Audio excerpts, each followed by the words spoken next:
Hi, and welcome to this quick tutorial on assigning menu items to different printers or kitchen displays. With the Operator app, you can specify which kitchen display or kitchen printer you would like menus, categories, or individual menu items to be sent to if you have different stations within your kitchen at back of house.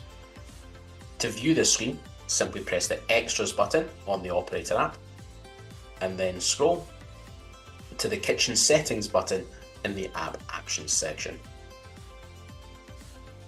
The Kitchen Settings screen will now appear, listing all of the available kitchen printers or kitchen displays that are available for selection.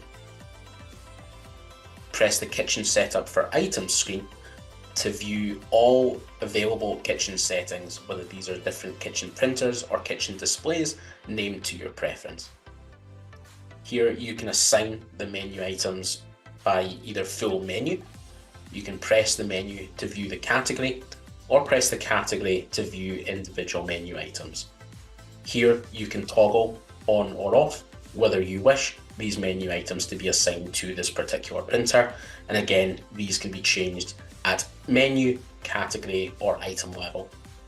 Once all relevant changes have been completed, simply press the Update Kitchens button on the top right corner of the screen for these changes to take effect immediately for all kitchen displays and kitchen printers.